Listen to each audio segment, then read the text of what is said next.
Retired Brigadier General John Teichert. He's a former fighter pilot and Pentagon official. General, good to see you. Thanks for coming on. Do you think this ceasefire holds, and do both sides have an incentive for it to hold? Bill, clearly there was righteous anger by the president walking out to Marine Corps One as he left about any possible violations of the ceasefire.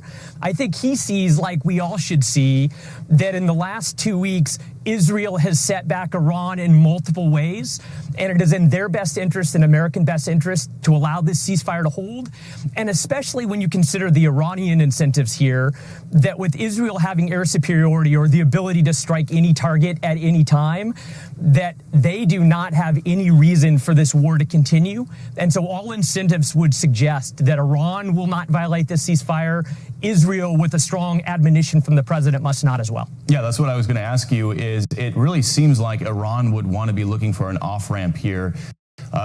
Case in point, when they attacked our base in Qatar yesterday, they apparently gave the U.S. a heads up beforehand. What does it say to you when your enemy tells you, hey, we're going to attack you and here's where it's going to happen? Bill, yesterday at Al Udeid was clearly an off-ramp for the Iranians, that they did give us that intelligence heads up ahead of time, that planes and assets had already been dispersed and were heavily defended. And frankly, they attacked the most defended location in the middle of the Arabian Gulf, which tells me they were doing something to save face and very quickly accepted that off-ramp to the ceasefire last night. Yeah, they probably knew all those missiles were going to be intercepted or shot down.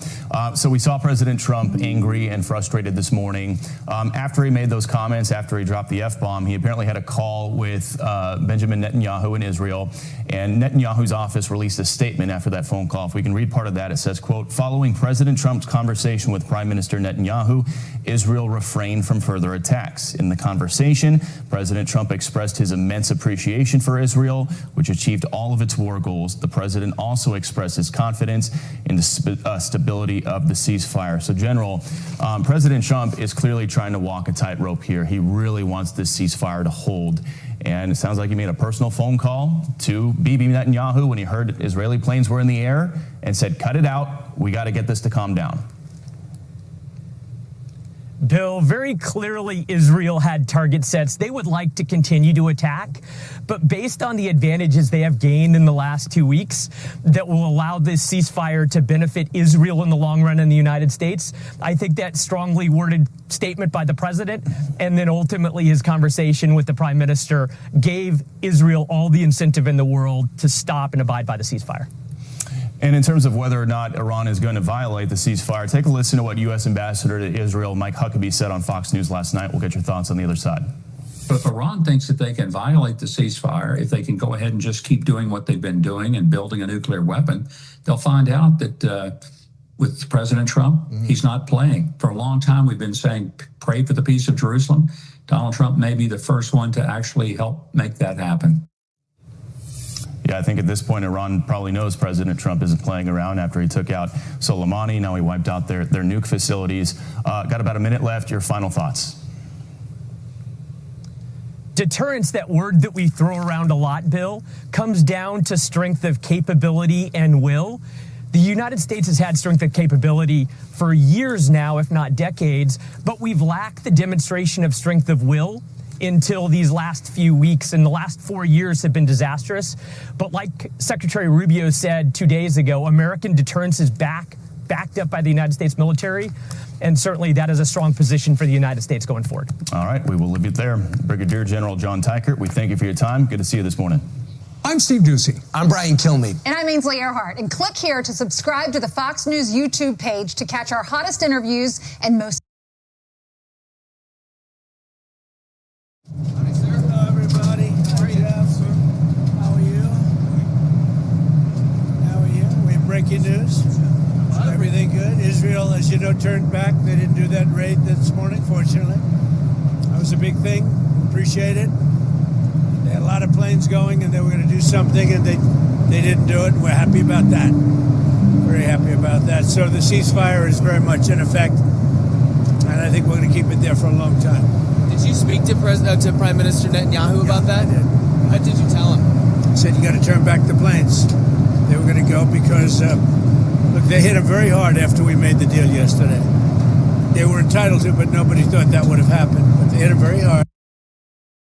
Be with where's Mark couldn't have happened, and then, as you know, Iran hit them very hard last night because of that. I don't think they would have, except for the first hard hit. And I guess a missile was launched a couple of minutes afterwards, which went nowhere, which hit nothing. And there was going to be a retaliation this morning by Israel. And they said, you got to call back the planes. It's enough. It's enough. And they did, which I respect very greatly. So nobody was killed. That was the story. But they had a lot of planes going in the wrong direction. You know that, right? Do you want any consequences for Israel or Iran for breaking? They didn't do anything. No, they didn't do anything.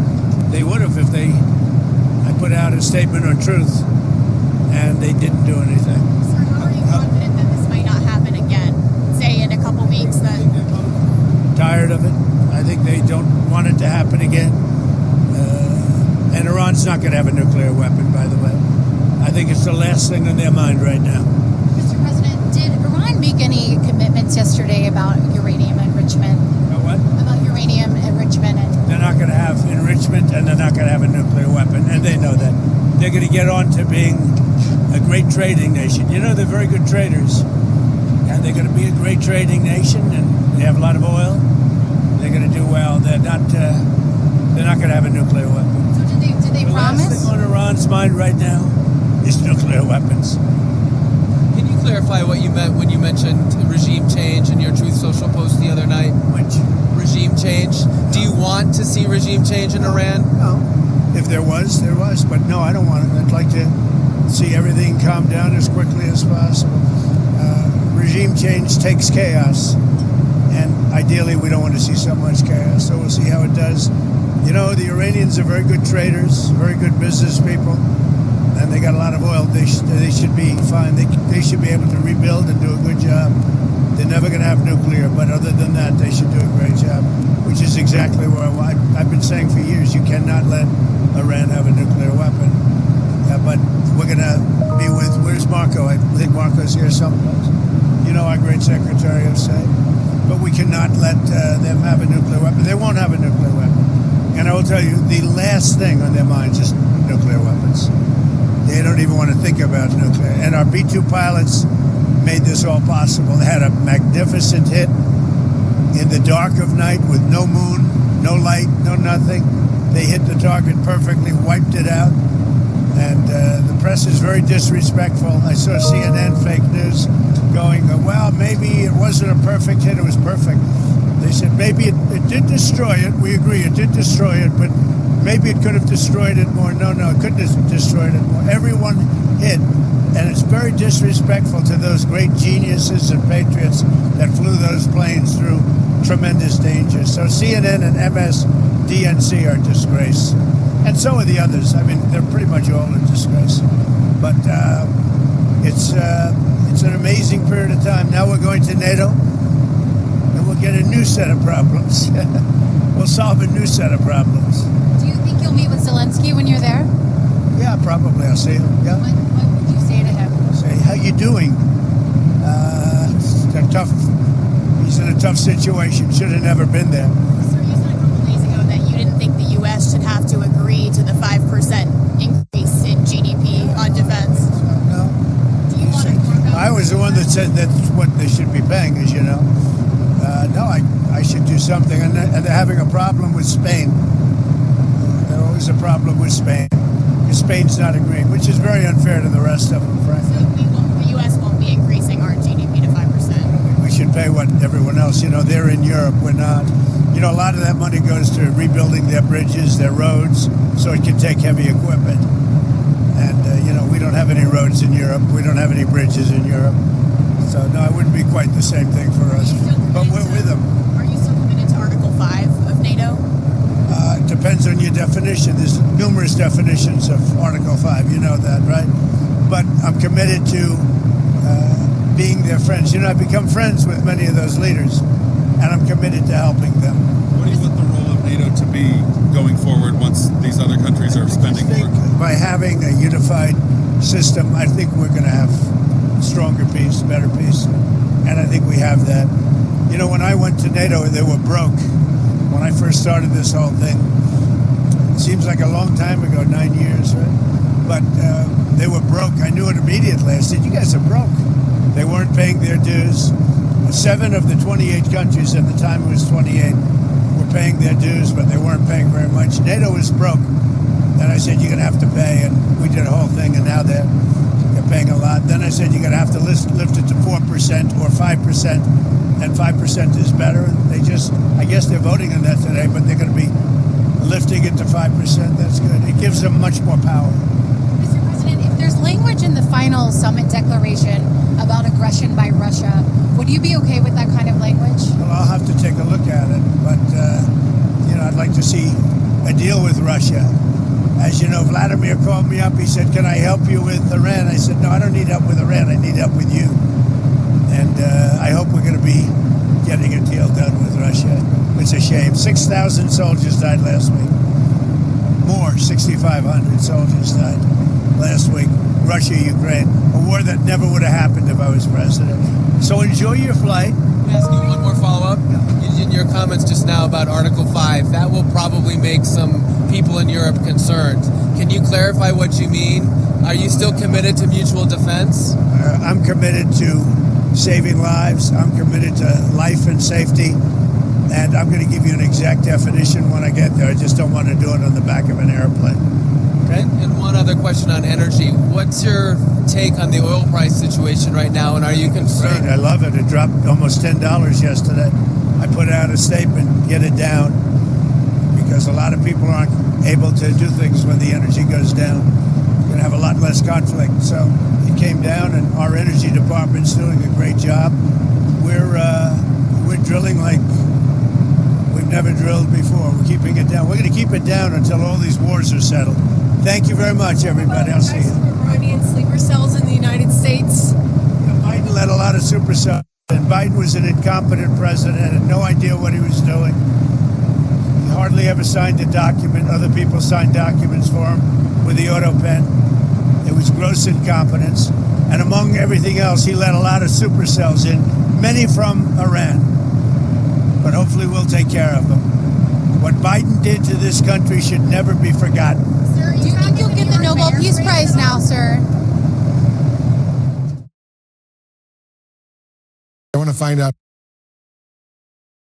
out a bit more right now about the president's very stern call with the Israeli Prime Minister Benjamin Netanyahu just a little while ago as the ceasefire was hanging in the balance. CNN political and global affairs analyst Barak Ravid is joining us right now. He's also a global affairs correspondent for Axios. Barak, thanks so much for joining us. I want to read what the president posted on his Truth Social site earlier this morning after cursing out both Israel and Iran. He wrote this, and I'm quoting Trump. Israel is not going to attack Iran. All planes will turn around and head home while doing a friendly plane wave to Iran. Nobody will be hurt. The ceasefire is in effect.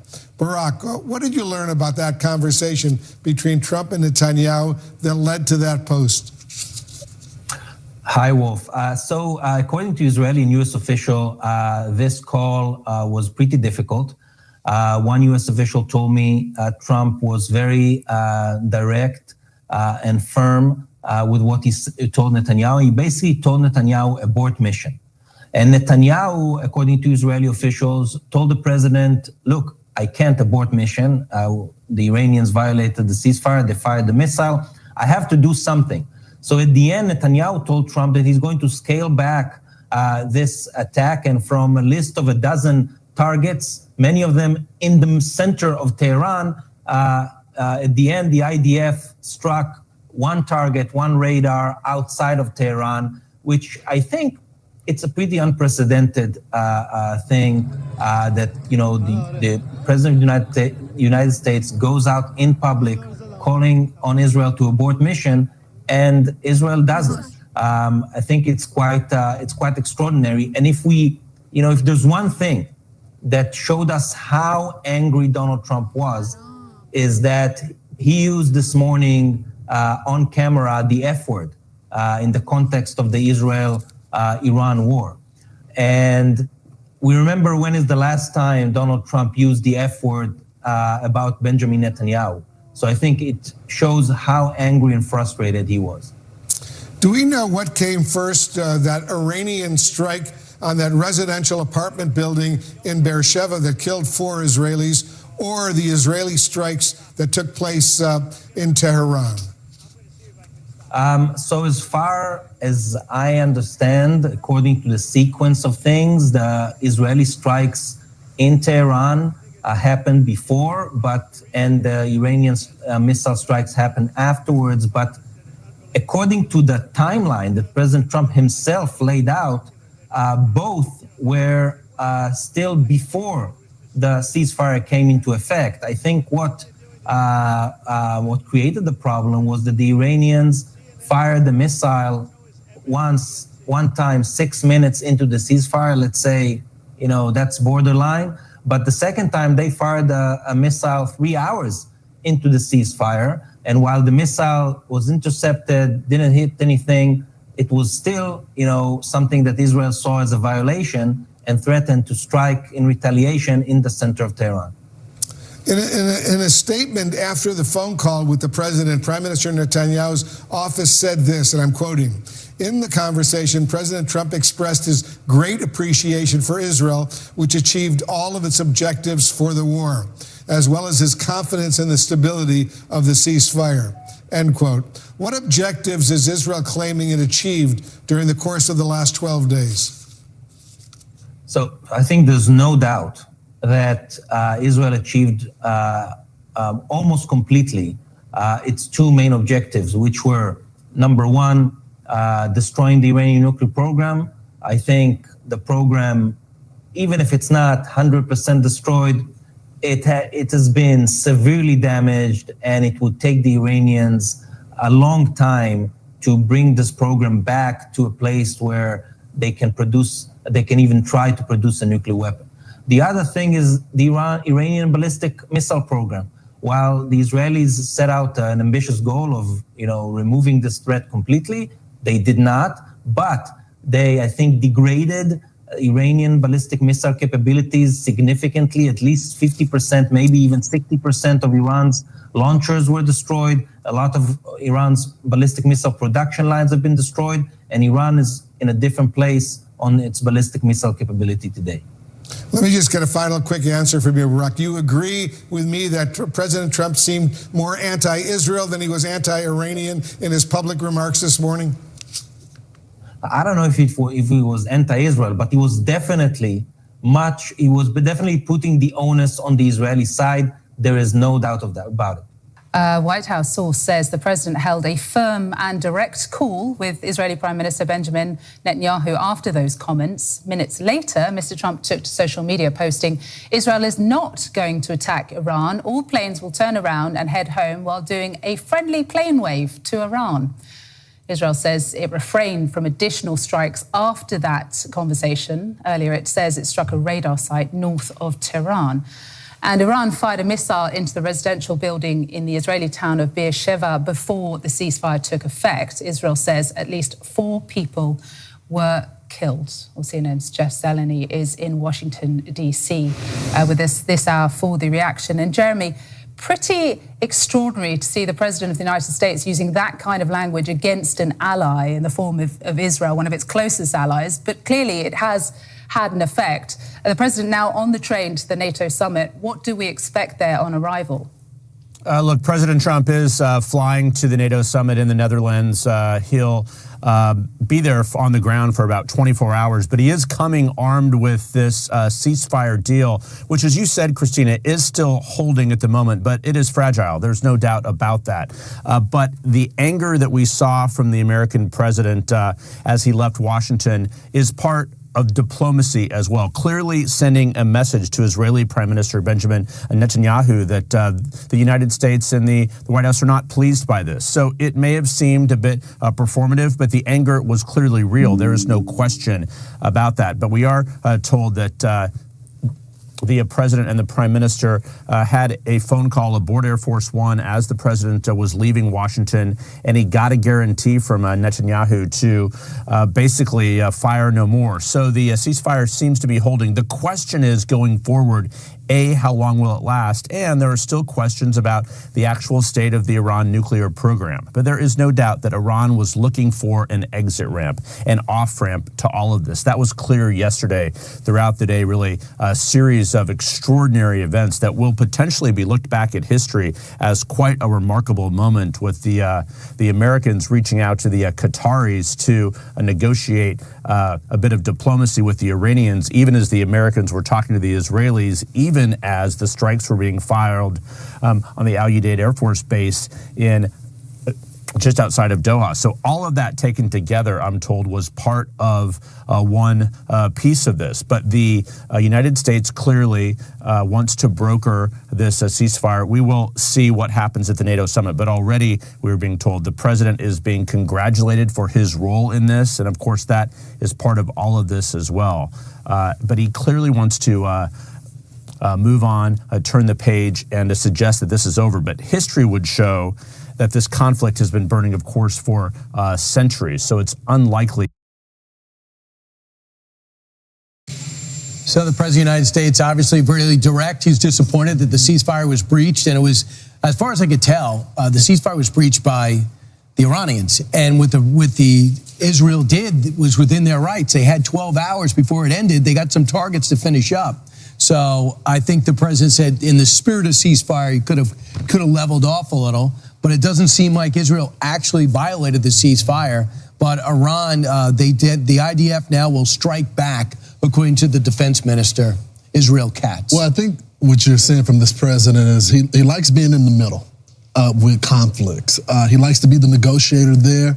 I think when it came down to the Iran situation, he was very clear they couldn't have a nuclear weapon. But I think his point is, when I said ceasefire, don't wait up all the way into the moment till the clock runs out.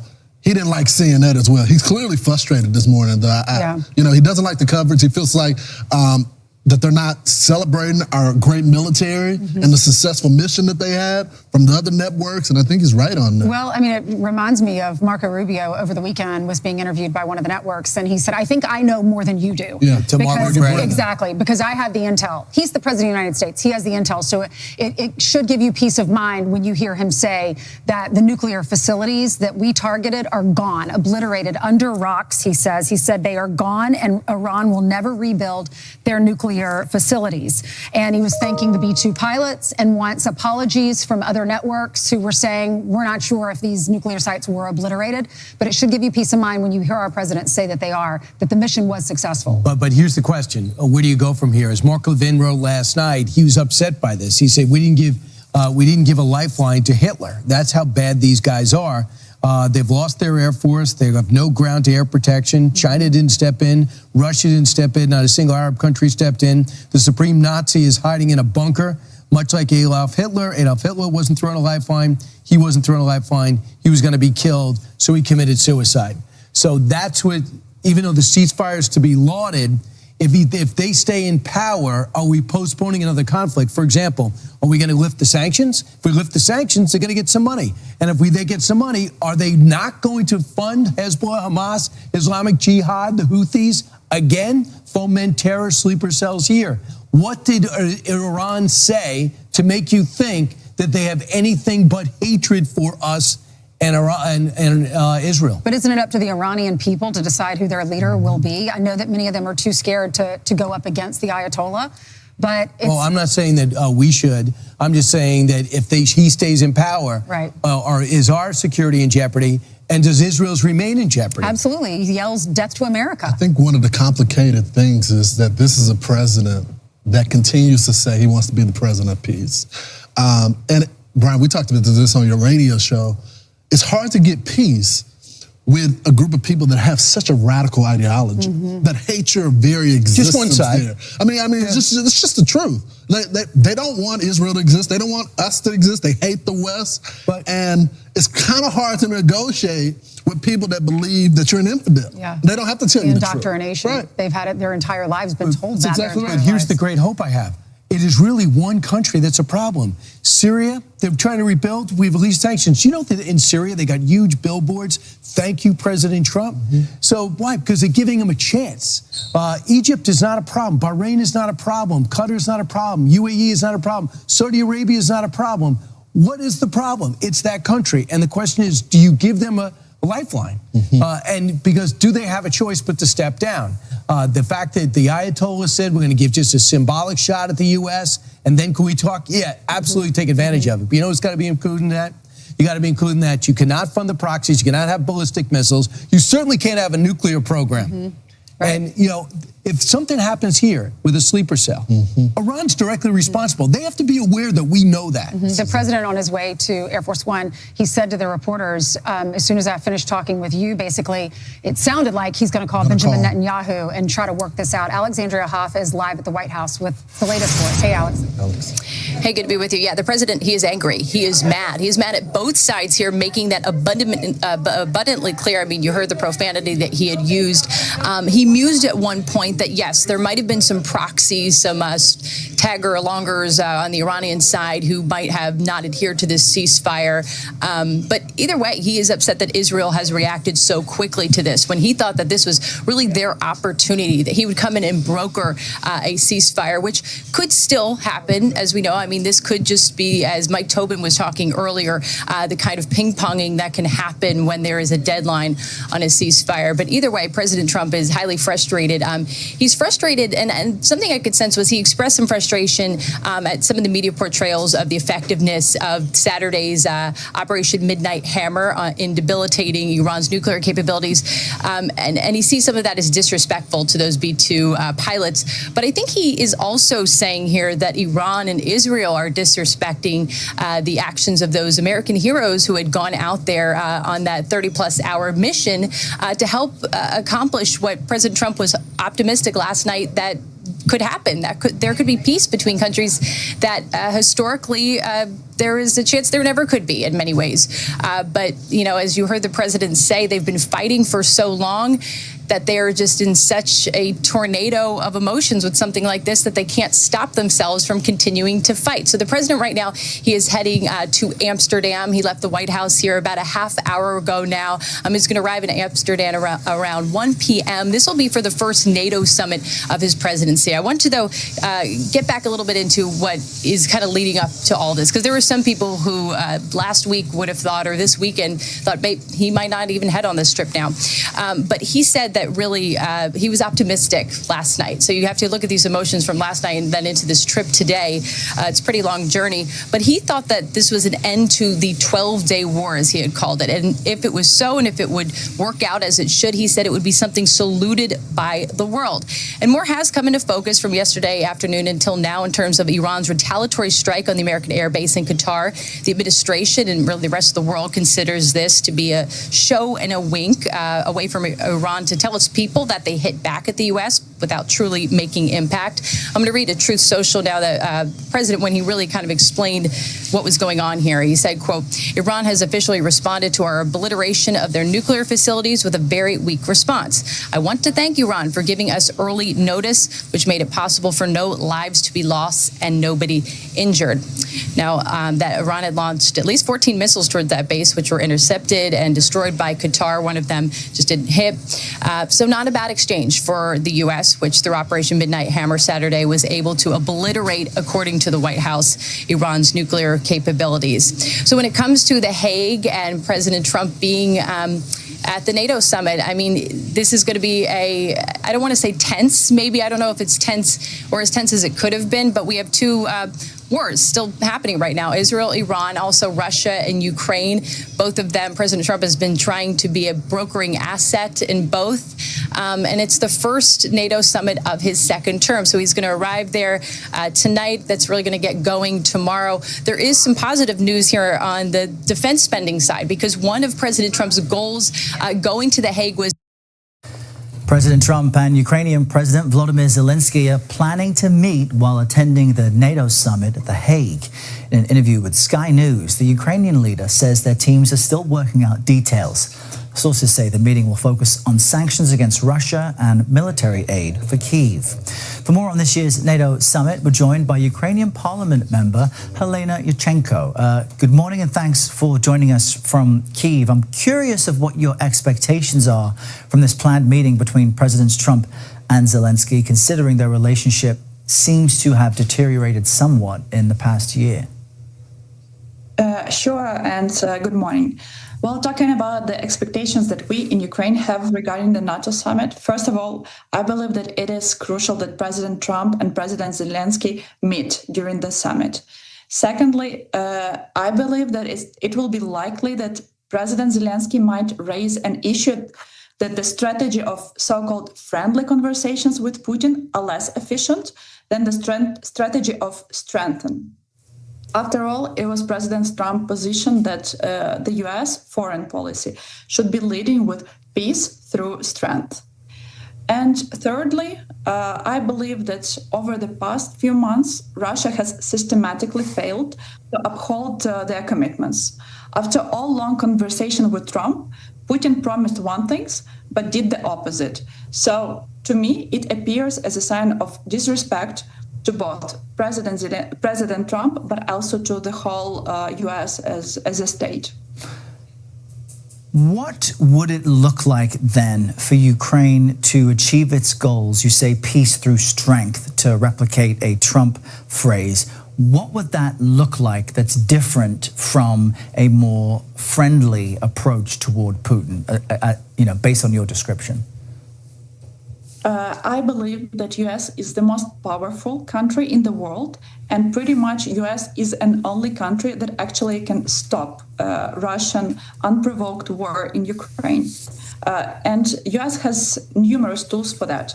I believe that sanctions, including the secondary sanctions, which might be introduced toward the organizations or even countries that continue supporting Russia or work with Russia or actually trade with Russia, might be one of the most efficient tools. After all, if US will not force Russia to stop this war, the consequences will be very bad for the whole world. We already see how Russia is forcing and forming a so-called axis of evil, coordinating and helping Iran to actually become stronger military and economically.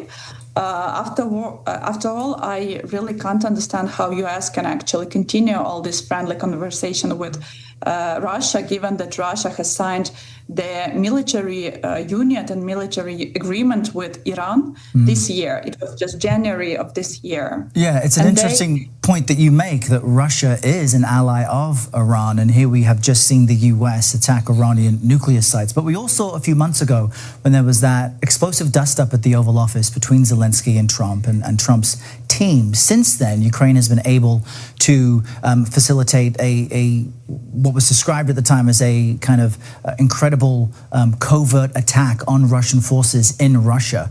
Do you think that might help Zelenskyy in his conversation with Trump to convince Trump to give Ukraine what it needs? Do you really have the same confidence that the US will back Ukraine the way it has in the past few years? I really hope so, as I am myself a big fan of US, and I invested a lot of time and efforts of my own to strengthen cooperation between US and Ukraine. I believe that we might actually cooperate much more efficient.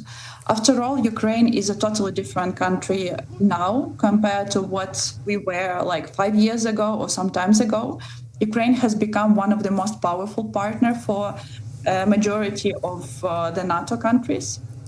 Moreover, recently there were military training in Estonia to actually train European troops to be able to protect themselves against Russia if there will be Russian aggression. And majority of European countries believe that there might be Russian aggression toward Europe, meaning toward basically NATO countries within the next 5 years. And guess who was leading the training?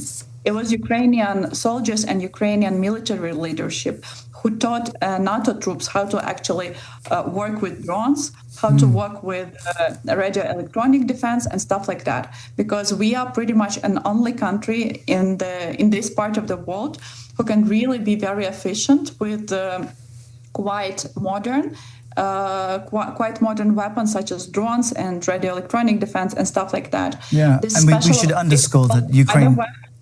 Sorry to interrupt, we're out of time, but Ukraine wants that NATO membership, and while Zelensky's invited to this meeting, he's not yet invited to join. That's been a major sticking point. Helena Yonchenko, I really appreciate you joining us. Your time.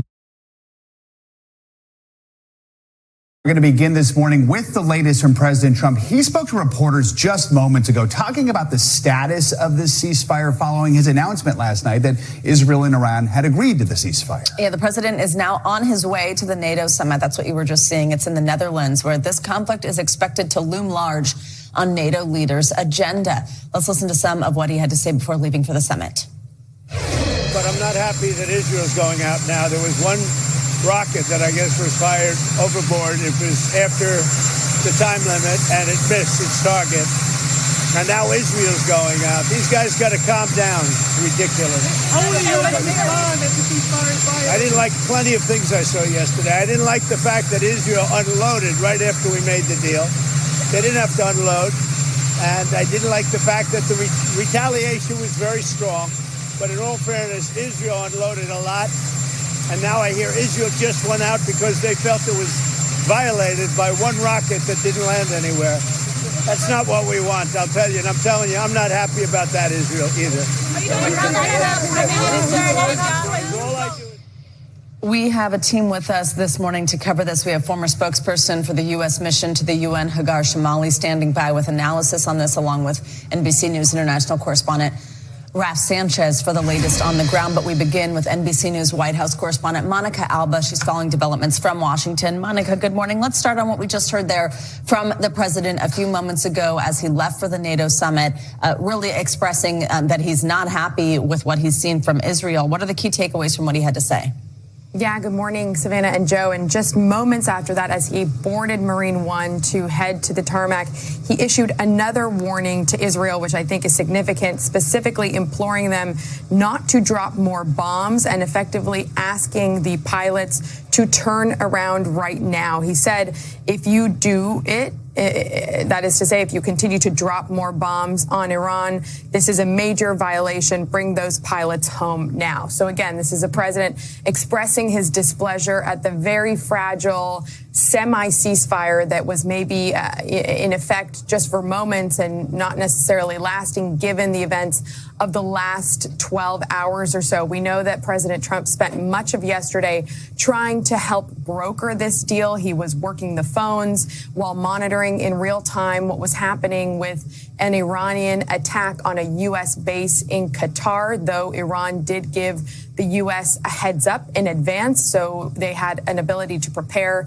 And as a result, there were no casualties, and the president was pleased with that, and then tried to take that opportunity to paint this as the moment that both sides could, if they agreed to, perhaps stop the fighting. But this was what is known as a phased ceasefire, and so it was meant to be that if one side stopped firing, that after a certain amount of hours, then the other side would commit to do the same. But as you saw just there, the president implying what Israel is saying in their own statement, that Iran violated that with an errant missile, and that now Israel is pledging to resume their fighting. And so we're in a very, very fluid moment here, guys. And this really just speaks to the fact that the president has tried to project this idea of peace through strength. And he believed that the 3 bombs that were dropped on the nuclear sites in Iran by the U.S. on Saturday tried to really put an end to what he's trying to call the 12-day war. But there are just so many questions now about where this goes from here.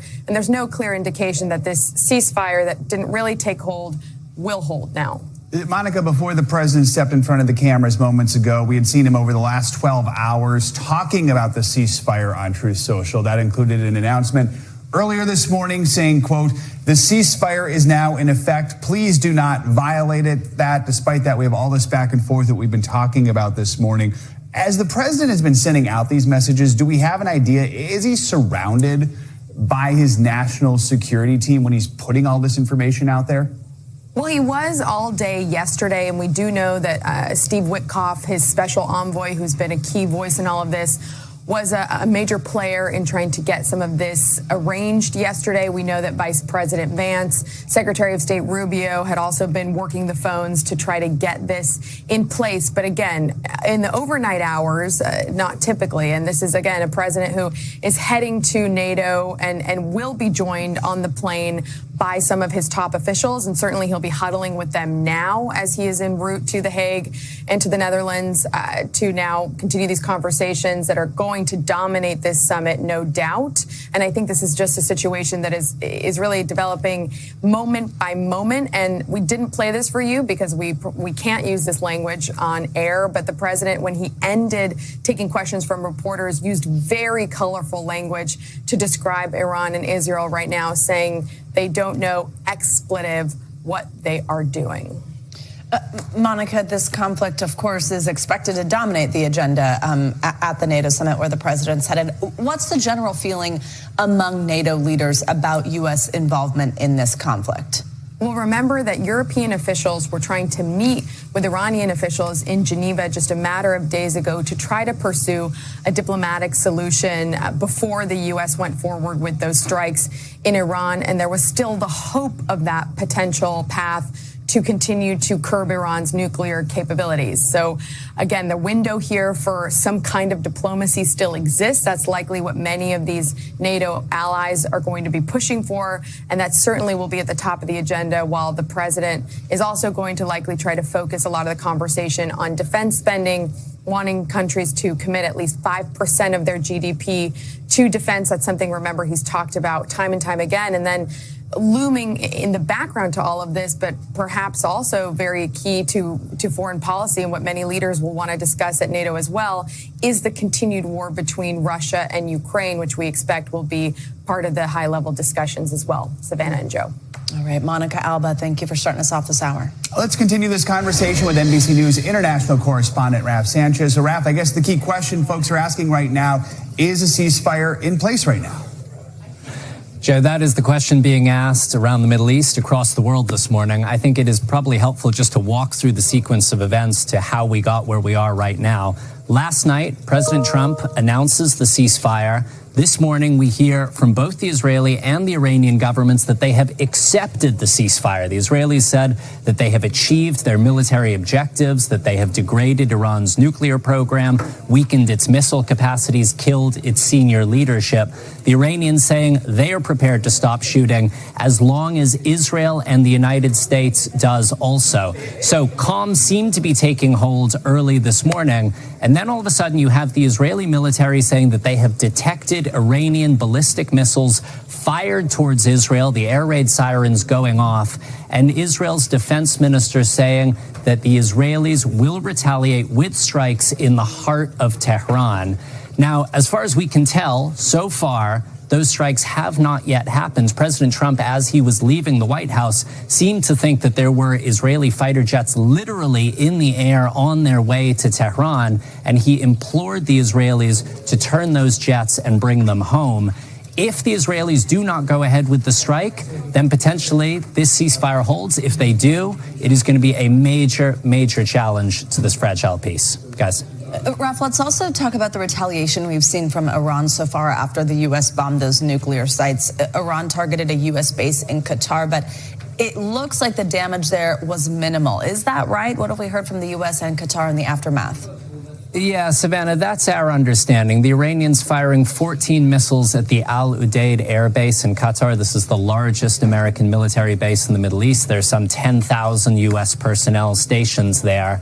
President Trump saying the United States got a heads up from Iran ahead of time that this was going to happen, which indicates that this was, from Iran's perspective, a largely symbolic strike, that they felt they had to retaliate, given that the Americans had hit those 3 nuclear facilities, but they were not looking for a wider conflict. So no casualties, either American or Qatari, minimal damage, according to the United States. You are hearing strong condemnation from Qatar for that Iran violated its sovereignty. But as President Trump put it, this seems to be the Iranians, quote, getting it out of their system. guys. And Raf, you mentioned the strikes on the nuclear facilities in Iran. Do we have any new information on what kind of impact that may have had? Yeah, that's one of the major questions still outstanding at this point. President Trump said that the U.S. totally obliterated the Iranian nuclear program. The Pentagon is not prepared to go that far. They were still in the process of carrying out what they call battle damage assessments, trying to understand exactly how much damage they did to these Iranian facilities, one of which is buried literally in the side of the mountain. And one of the big questions here is what has happened to Iran's stockpile of highly enriched uranium, the material that could be used to one day make a bomb. Our understanding is that it had been stored at the facility at Isfahan, which was hit by American cruise missiles fired by submarines. We are not clear at this point what has happened to that material, whether it was buried in the rubble of that strike, whether it was moved somewhere else, and if so, how it's being held and what it may be used for. Guys. All right, Raf Sanchez. Raf, appreciate your reporting. Thank you. Well, let's get more analysis with Hagar Shamali. She's the host of Oh My World on YouTube and the former spokesperson for the U.S. mission to the UN and former NSC director for Syria and Lebanon. Hagar, good morning. Thanks for joining us. So I'd like first just your take on this sort of ceasefire. Israel saying it will attack Iran again, accusing Tehran of violating the truce. President Trump, though, as we just heard on his way to NATO, warning Israel not to drop any more bombs. What's your take on this back and forth? Sure. Well, when I saw the ceasefire, by the way, my first thought was that it was likely going to be very fragile. As you've seen with other ceasefires, by the way, post October 7th, for example, one of the escalations I really compare what we've seen to the most is the escalation you saw last fall between Israel and Hezbollah, where you had the significant escalation. And then when Hezbollah was really just on its knees, you reached a ceasefire, but because of violations of that ceasefire, you still have strikes that continue. Occasionally, Israel striking certain missiles because of Hezbollah violations of that ceasefire. And so I kind of expected that this wouldn't be the end of it, that you would see ups and downs. But that's not how President Trump sees this. President Trump ultimately, and I believe this from the very beginning, by the way, from the very beginning, President Trump wanted a deal, and that was very clear. That's why he kept playing these kind of games, why he kept giving Iran these windows to come to surrender, quote, to surrender or to come to the table. That's ultimately what he wants. He doesn't want to pursue a policy of regime change, as was discussed, in the last couple of weeks. And so that's there. You have two sides that are really just not exactly on the same. They don't have the same goals exactly. Hagar, Monica just mentioned how the president believes in peace through strength. And we saw how frustrated he was there just moments ago, speaking with reporters. There are decades worth of world leaders who have tried to find peace in the Middle East, and they've been unsuccessful. Is this a reality check for the president here? Well, perhaps a little bit of a reality check. I will tell you, I do have hope for peace in the Middle East in ways I have never had hope before, and that's largely because of the decimation of Iran's proxies across the region. The Houthis are sitting on their heels. Hamas is almost decimated. Hezbollah has been decapitated, and as you saw, many of them did not react when you had this escalation between Israel and Iran. But that said, and Iran itself is very weak, and they're showing that. Yes, they lobbed all these missiles, but it was a performance, and we knew that. Otherwise, they wouldn't have said anything to the U.S. about these missiles coming toward the airbase in Qatar. That said, I do think he's going to try. He's going to move ahead. Don't forget that he achieved the Abraham Accords. That was a significant achievement. And his goal, and he said it on the campaign, was to expand that as much as possible and include as many countries as possible. And I think he's going to do it in a way of using the levers of U.S. power in ways that previous administrations haven't, right? We've not previously struck Iran directly at its nuclear program this way. And so I do think that there's a chance there, but yes, he's dealing with the realities of the regime. The Iranian regime does not want to make a deal. That's not how this regime works. It won't survive if it doesn't pursue its foreign policies of destabilizing the Middle East and in having a nuclear program. And so it's not going to be easy. Is the answer to that. Hagar, if this ceasefire does indeed hold, if this actually happens, how do you think both sides will assess the outcome of then at that point what would be this 12-day conflict? Sure. So the issue that you have that's a bit confusing, and Raf highlighted to this, is The question that remains in my mind, actually, is really about this enriched uranium that might have been moved. I believe Vice President Vance said that there's an assessment that it's possible the Iranian regime moved that stockpile, or at least part of it. Now, that's not a simple thing to do. That when you move highly enriched uranium, and you're talking about, these are pellets, basically, kind of they look like big hockey pucks, and they're highly radioactive. It's not something that you can just carry and move to a basement. You need another nuclear facility in order to store something like that, or you're going to be emitting radioactive waves on everybody around it. And so it's possible some of it was moved. That doesn't mean that their nuclear program wasn't set back years, if not decades. But yes, that assessment has to be made clear. But that's the thing that I think is the most important, because what does Iran do, with the Iranian regime do with that remaining stockpile, given this situation if it's not completely finished off?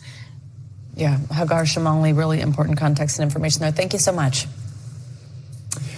Back here in the U.S., almost half the country is strategizing over how they can spend as much time as possible indoors today. Many of us are bracing for the peak of this intense heat wave that has already set dozens of records, and the worst of it is expected to come today with, get this, 149 million people under heat alerts from the Midwest to the Northeast. Cities like Boston, New York City, Philadelphia, and Washington, D.C. are all under extreme heat warnings. All those places are bracing for.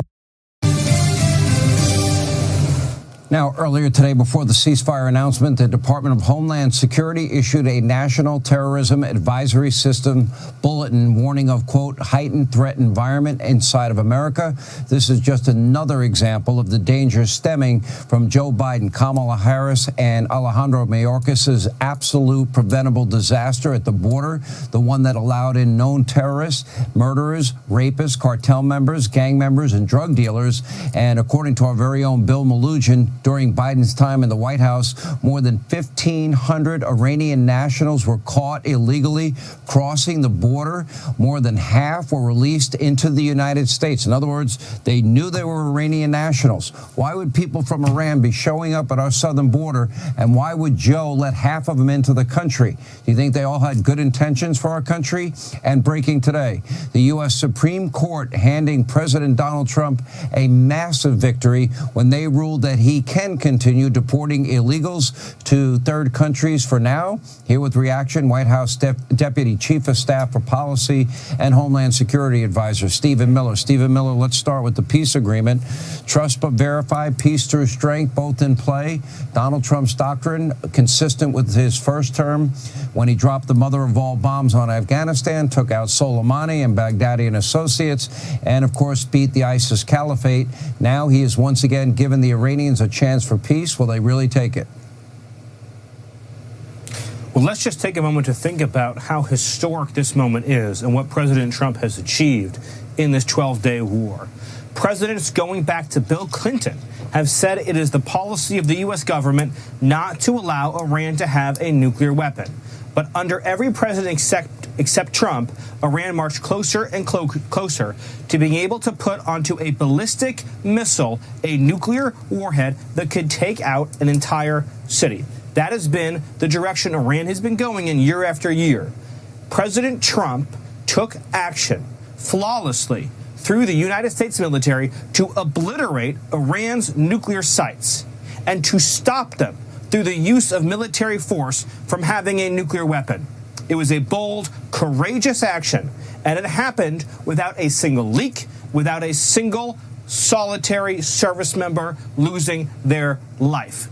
Everyone said, who was a critic of this action, that it would lead to World War III, and instead we have a ceasefire, and instead we have the beginnings of a new era of stability and peace and security in the Middle East. President Trump, once again, has demonstrated that he alone has the wisdom, the judgment, the strength, and the courage to see this nation through the most dangerous challenges we face around the world, Sean. It is amazing his persistence when it comes to the issue of peace, and all credit to the president for that. Can we have peace with a regime that up to this point, now their whole nuclear program has been obliterated, but their nuclear ambitions, I'm sure, have not been. as Senator Graham said, he would like to hear them recognize Israel. That would show a level of seriousness in terms of a ceasefire. And that time, in other words, it won't buy them time to build up their ballistic missile program. And instead of 2,000, pound bombs, they'll have 4,000-pound bombs. Do you think, as part of this deal, I know that the Secretary of State, I know Mideast Envoy Steve Witkoff, Marco Rubio, the two of them will be now in contact with the Iranians. Do you feel a level of confidence that they will agree to the inspections that would be necessary to trust and verify? Well, Sean, I think the most important point here is even more fundamental than that. The words are easy. We've had inspection regimes in Iran for years now. The lesson that the Iranian regime has learned from President Trump is the lesson of hard power, Sean. President Trump gave them a 60-day deadline. The deadline was very clear. Make a deal with us or pay a price you cannot imagine. Look what's happened over the last 12 days. The leader of the Iranian Revolutionary Guard has been killed. The senior leadership in the government has been killed. Their entire upper leadership ranks have been executed. The entire infrastructure that allows them to create ballistic missiles has been wiped out. Their air defenses have been eliminated, and President Trump dropped 30,000-pound massive ordnance-penetrating bombs on Iran, wiping out their nuclear capabilities. What lesson has the regime learned from this? When President Trump offers you an olive branch, you better take it. Because if you don't, what's going to happen? So, we can talk about words and press releases and everything else. Sean, the lesson the world has learned is that President Trump talks softly and he carries a stick that will smack and destroy and annihilate any single effort to create a nuclear power in this country that threatens American security. No ambiguity. I'm in full agreement with everything you said. Quickly, we have less than a minute. Your reaction, this court decision is massive, Steve. Yes, this is an incredible victory, the Supreme Court win. It allows President Trump, as the law has long said, but the courts have blocked, it allows President Trump to send illegal aliens convicted of rape, murder, homicide, assault, battery, crimes against children to any country around the world that is willing to accept them. So whether that be South Sudan, or whether it be Somalia, or whether it be Ethiopia, any country in the world that is willing to accept these monsters, we can get them out of our country and be free of them forever. The only thing I have to share tonight, Sean, in a little bit of breaking news, is that the district court judge in Boston has said he's going to defy the Supreme Court's ruling. So expect fireworks tomorrow when we hold this judge accountable for refusing to obey the Supreme Court. All right, Steve Miller, we always appreciate you being on. Thank you, sir. This was a big decision and a big win all the way across the board. But the real big win is Iran's nuclear ambitions were obliterated on Saturday night. Hey, Sean Hannity here. Hey, click here. A short time ago, the U.S. military carried out massive precision strikes on the 3 key nuclear facilities in the Iranian regime: Fordow, Natanz, and Esfahan. Everybody heard those names? We're following the latest developments out of the Middle East right now. The newly brokered ceasefire between Israel and Iran appearing to grow more fragile after both sides launched attacks that threatened to sink the deal just hours into it. Those moves leading to a furious rebuke by President Trump. Listen. We basically have two countries that have been fighting so long and so hard that they don't know what the they're doing. Do you understand that? All right, joining us now, retired U.S. Army General David Petraeus. He was also director of the CIA and commander of the U.S. military Central Command, which oversees the Middle East region. General, thanks so much for joining us. Let me get your immediate reaction to what we heard from the president this morning. Well, President Trump is obviously trying to reinforce the ceasefire that he essentially declared. I'm not sure that either of the countries completely agreed with it when it was made, but Iran seemingly accepting this. They, of course, were engaged through the And then we engaged directly with the Israelis and Prime Minister Netanyahu, who had previously said that Israel was very close to achieving its objectives, appears to have accepted as well. Yes, there was that exchange. The Iranians in particular launched 5 volleys of rockets, which killed at least 4 Israelis. They responded to that. But I think that now that this is a bit more solid, and we'll see how it goes during the course of today, where you could see perhaps some further attacks on U.S. bases by Shia militia supported by Iran there, as we saw over the course of the last 24 hours, but with no American casualties. General Petraeus, how long do you think this ceasefire can actually last?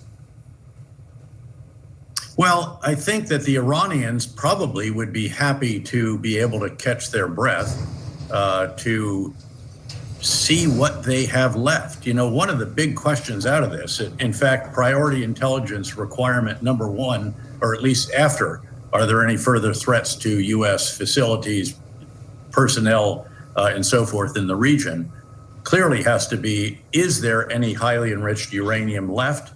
And are there any of these centrifuges left as well? That's a big question. Did we really penetrate down into those spaces? I think the Massive Ordnance Penetrator is an incredible weapon system. We reportedly dropped 12 of them on the Fordo site alone, the deeply buried site. But we really need to figure out, does Iran have anything left? That would be very, very important, especially if they were able to cart it away clandestinely and might be able to reestablish some enrichment capacity and take what was already highly enriched uranium, 60%, the next turn of the enrichment process to over 90% for weapons grade.